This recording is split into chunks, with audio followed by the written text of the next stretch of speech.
Neil Battaglia, saxstation.com. So I made a video about my Altissimo, and I said I was going to work on it for 50 days.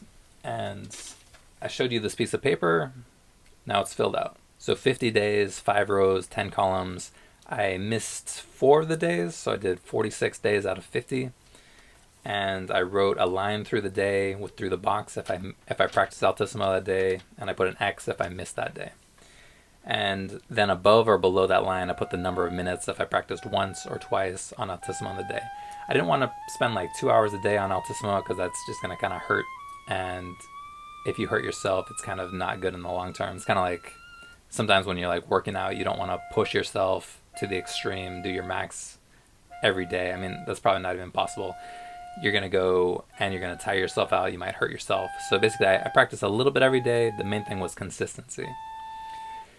And I found that when I was starting, I was having trouble hitting certain notes. They're kind of like a small target that you're trying to hit with the notes. It's kind of like the low notes and the high notes in general on saxophone. They're a little bit harder than the mid-range of the saxophone.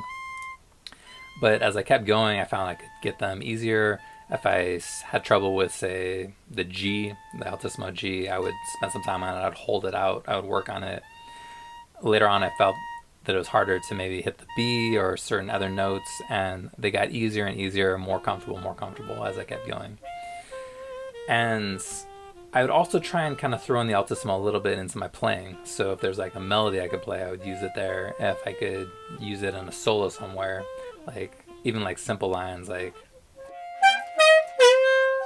just like an A, F, D, then I'd try to throw that in there. I'd try and hold the notes. I experimented a little bit with the keys, but I also found later on that once I was more comfortable, I could use a few different fingerings and I could still get the note. For example, like the G, like I played it with the G sharp key and the top key and the octave key, but you can either press that or not. You can press the side D flat key or not. You can just press it and you can usually get it, but sometimes they can make it a little more in tune or change the tone a little bit.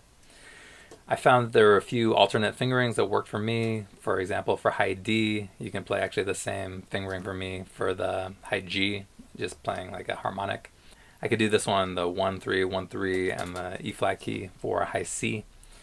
So some of these fingerings are a little bit awkward, for sure. The high A flat for me, I have a pretty awkward fingering for that. So it's a little bit hard to transition from that note to other notes. I was playing around with trying to play just a simple melody like Somewhere Over the Rainbow, and I was getting that with Altissimo. And basically, at this point, I can play it. It doesn't sound great, but it does sound a lot better than it did initially. And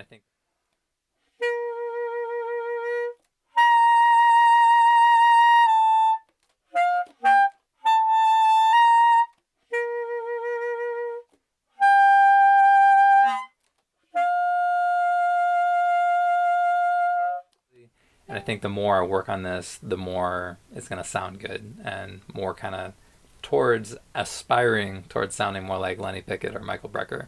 They hit the Altissimo pretty well.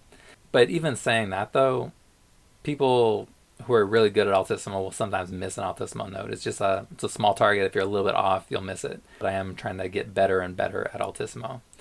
So basically I worked on this for 50 days. I learned some things. I have some ideas about the approach. I know which notes tend to be easier to get initially, what you should kind of do when you get them, how you could approach that. So I'm putting together a new class on Altissimo. If you're interested in that, I'm going to put a link below, enter your name and email address, and you can get more information. So I can tell you which might be the easiest Altissimo notes to start with, and I think it actually might be like high C. So, and the finger I use for that is this finger, this one, and this one. So kind of like an E flat, but with this extra key. That might be one of the easier Altissimo notes to hit, and then you can kind of use the palm keys to get around a few other notes of Altissimo. I can give you some ideas on where to go once you get that first note. Basically, you kind of want to expand up and down, you want to hold the notes, and there's different ways to kind of work on the Altissimo so that it becomes more comfortable, and you can play it better, throw it into your playing, throw it into melodies, expand your range. And the other thing too about getting Altissimo is it's not going to just help you expand your range, it's going to make your tone better. If you have the control, you're going to make all the notes you play sound better. So Altissimo is kind of a good thing to play, even if you're not going to play it. Sounds kind of funny that way, but it's true. Like if you have the control to play Altissimo, your tone's going to be better. So if you're interested in buying this class on Altissimo, I'll put the link. You can get some more information, and you can let me know what questions you have, and we can work on this together.